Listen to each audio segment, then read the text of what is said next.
68வது சந்தோஷ் கோப்பை கால்பந்து தொடரின் பிரதான சுற்றில் பங்கேற்க உள்ள தமிழக அணிக்கு நீலகிரி மாவட்டம் உதகையில் சிறப்பு பயிற்சி அளிக்கப்பட்டு வருகிறது. ஒரு வாரம் நடைபெறவுள்ள இந்த பயிற்சியின் போது தமிழக கால்பந்து அணி 2 பயிற்சி ஆட்டங்களில் விளையாட உள்ளது.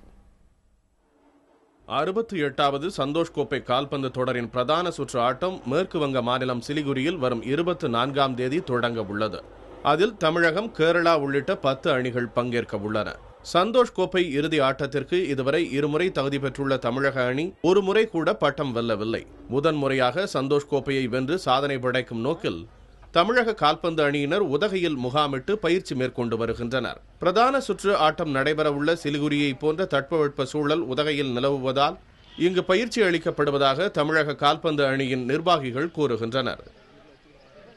நீலகிரி டிஸ்ட்ரிக்டில் நாங்கள் ப்ராக்டிஸ் பண்ணதுக்கு காரணமே, நாங்கள் ஃபைனல் ரவுண்டில் போகும்போது இந்த சிலிகுரியில் கிட்டத்தட்ட ஆல்மோஸ்ட் இந்த கிளைமேட் தான் இருக்கும்.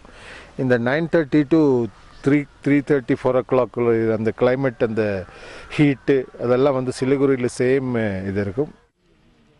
ஆக்சிஜன் அளவு குறைவாக இருக்கும் உதகையில் பயிற்சி மேற்கொள்வதால் மற்ற பகுதியில் விளையாடும் போது வீரர்கள் எளிதில் களைப்படைய மாட்டார்கள் என அணியின் மேலாளர் கூறுகிறார். எனவே இந்த முறை தமிழக அணி சந்தோஷ் கோப்பையை வெல்லும் என்றும் நம்பிக்கை தெரிவித்தார்.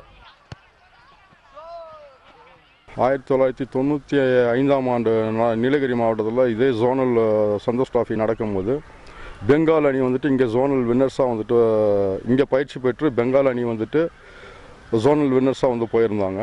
அந்த time Bengal team Baichung Bhutia Indian team கேப்டனாக இருக்கிறவர் இங்கே ப்ராக்டிஸ் பண்ணிட்டு போயிட்டு சந்தோஷ் டிராஃபி அந்த வருஷம் பெங்கால் டீம் வின் பண்ணாங்க.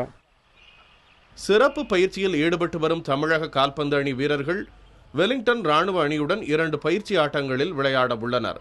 முதல் பயிற்சி ஆட்டம் 13ஆம் தேதியும் 2வது போட்டி 15ஆம் தேதியும் நடைபெற உள்ளன. சிறப்பு பயிற்சியை முடித்துக் கொண்டு வரும் 16ஆம் தேதி தமிழக கால்பந்து அணியினர் சென்னை திரும்புகின்றனர். புதிய தலைமுறைக்காக செய்தியாளர் சையத் அப்பாஸ்.